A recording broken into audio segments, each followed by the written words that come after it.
Well, hello and welcome to my greenhouse.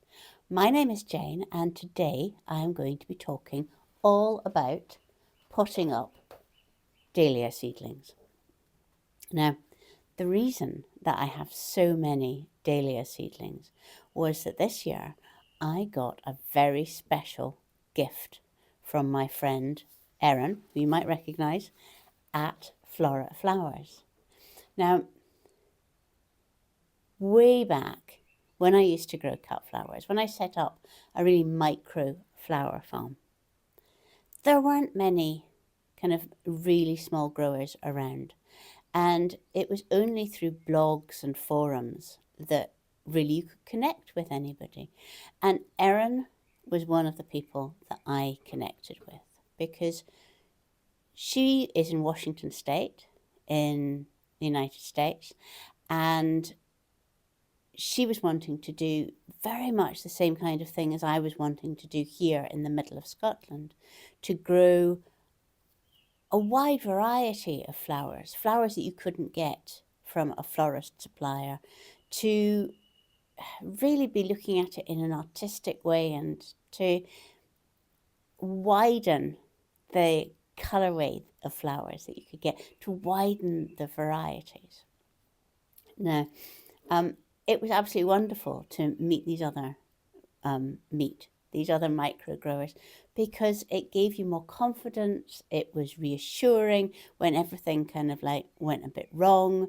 There was somebody to talk to when you were really struggling to get florists and consumers to see the value in homegrown flowers. There was somebody there to talk to. Now, if you go back to my introduction post, you'll find out why I gave up flower farming when my health became very bad. But of course, Erin kept going and kept going and kept going with this vision of what Floret Flowers could become, and this vision of creating a range of colours and shapes and flowers that everybody could grow. So it has been with great joy and admiration that I have seen her journey towards bringing out a range of seeds, which is called Floret Originals.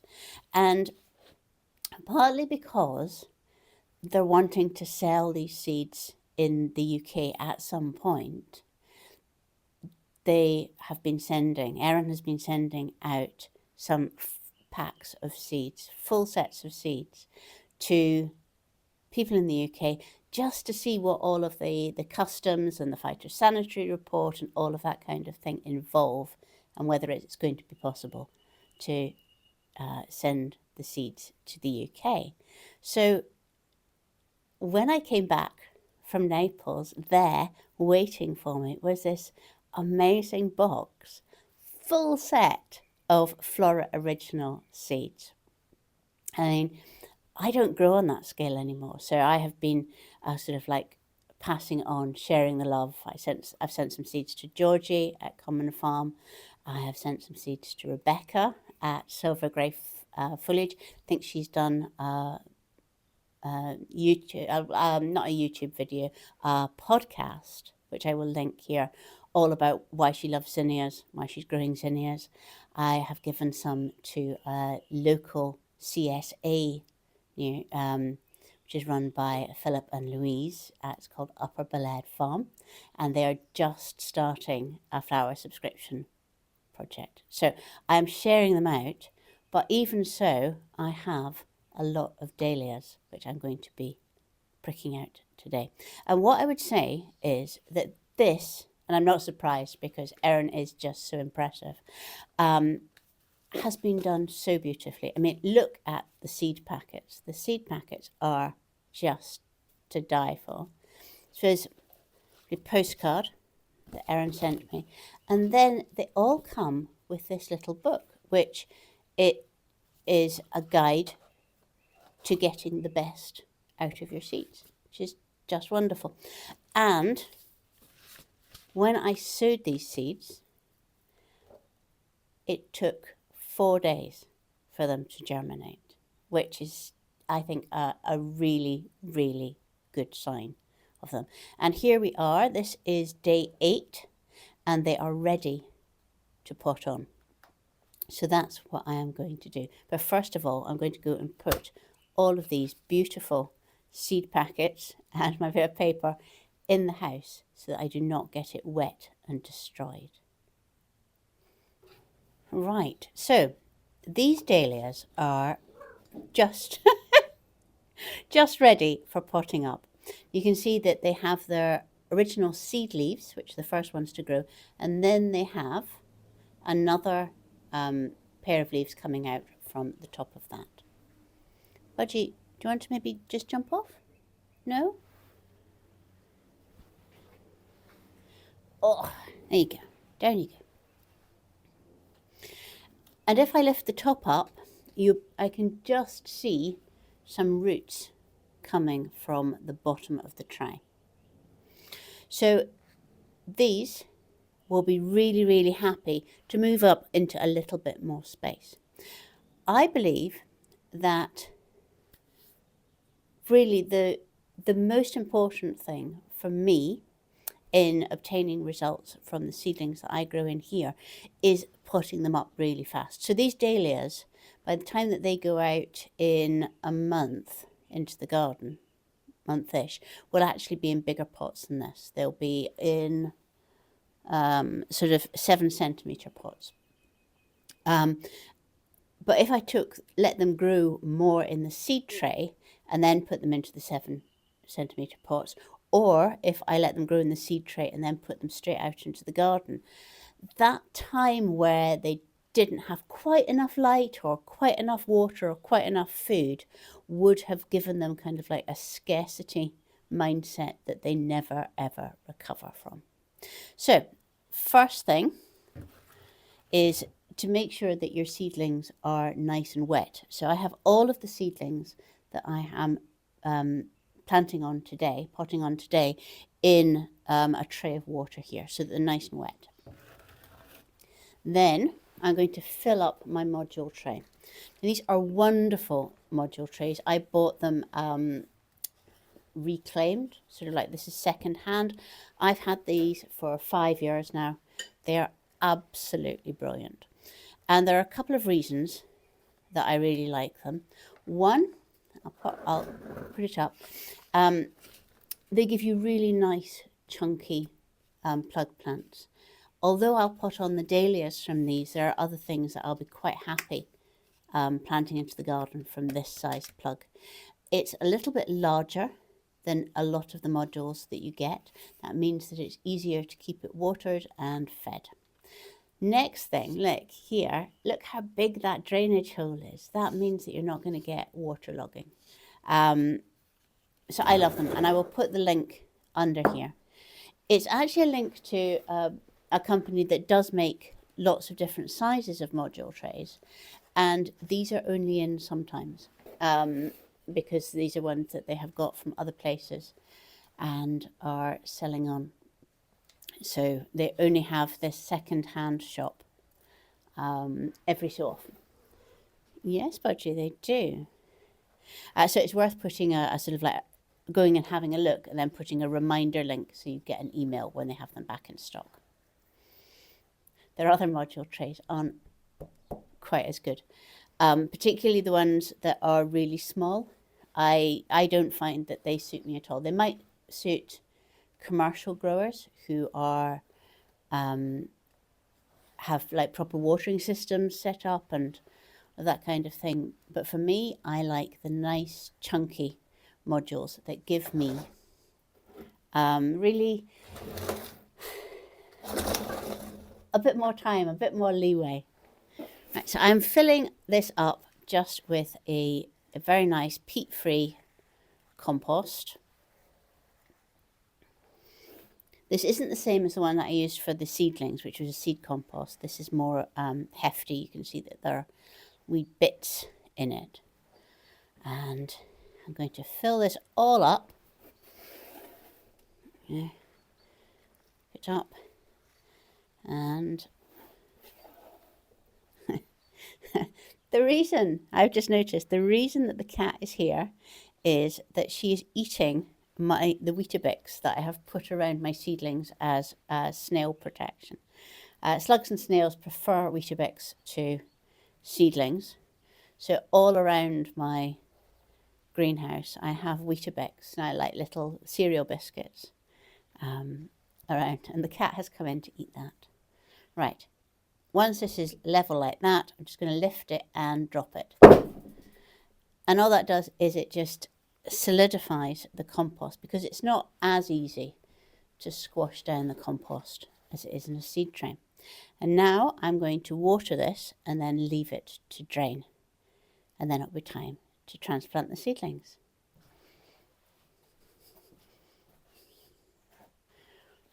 Right, I have my nicely drained module tray.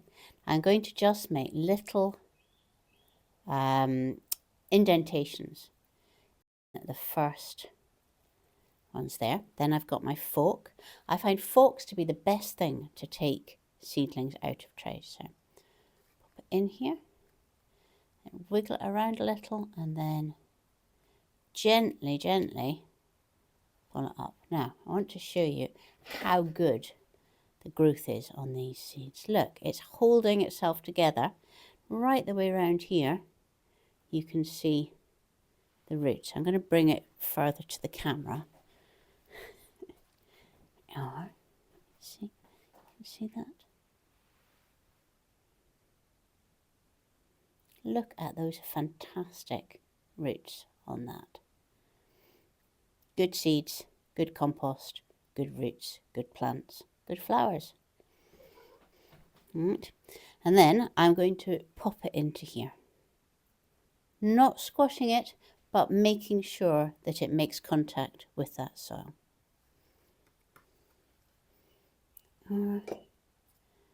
Couple. Gently pop it in, firm it in.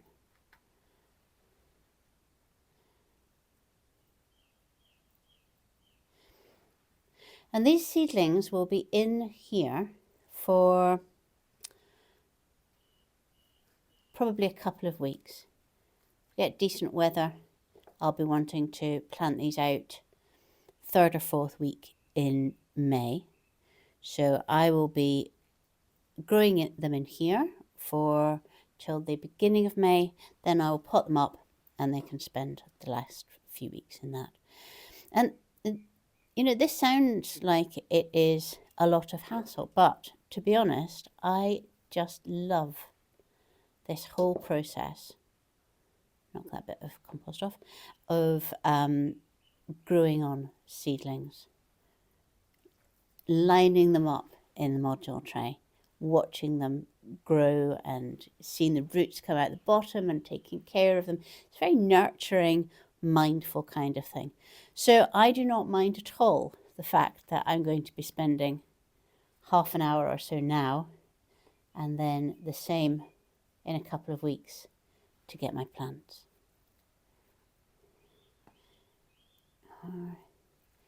These ones are called shooting stars.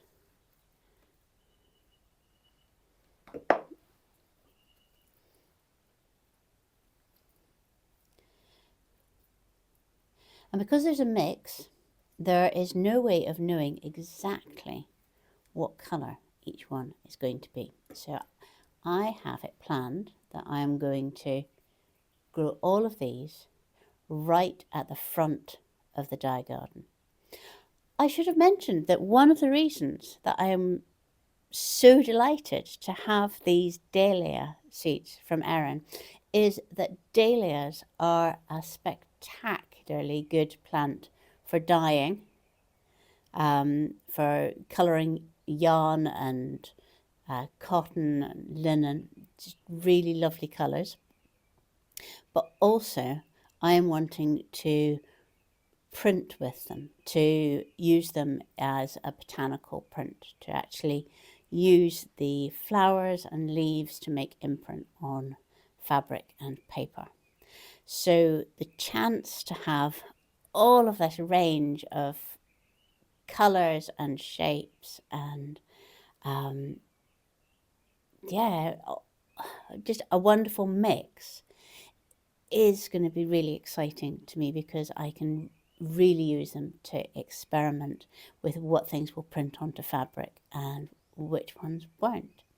So my plan is to edge the front of the dye garden with just a giant dahlia bed.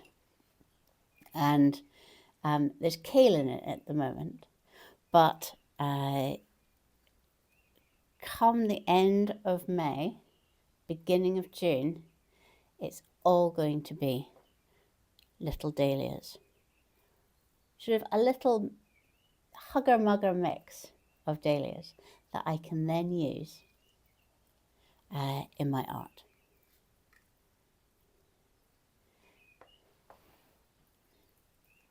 Erin also sent me a lot of zinnias, and I have passed a lot of those on, but I have kept 2 packets for myself.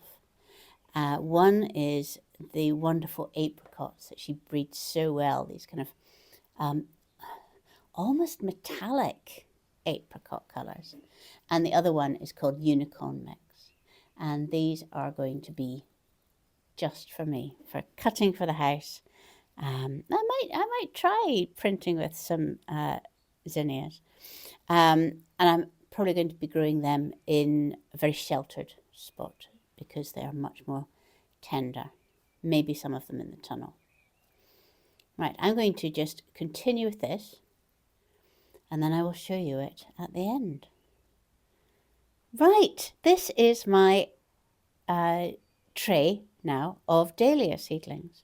You'll see that I have put them in, and they have 3, 6, 9, 12 by 3, 6, 7. So that's 84 dahlia seedlings that I have here from the packets of seeds that I got.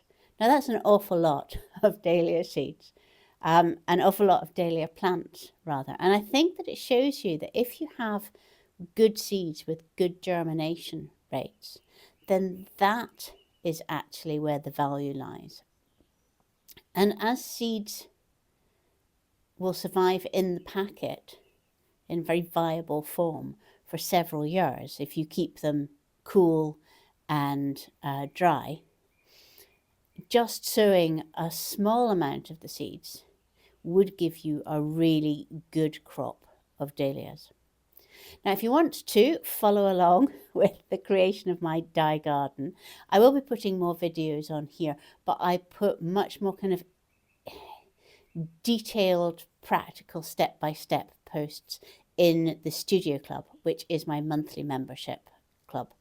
And if you're interested in the kind of the behind-the-scenes thing, and you want to have a chance really to ask questions as well, because we have a forum, then that is the place that you would get all of that sort of detailed attention and advice. So all the details of that are underneath here in the comments. But I will be doing more videos about the dye garden as we get into the growing season. At the moment, it's still very cold and nothing is growing outside. So that's me for this week. I hope that you've enjoyed this. Let me know in the comments if you did, and I will see you next week. Bye bye.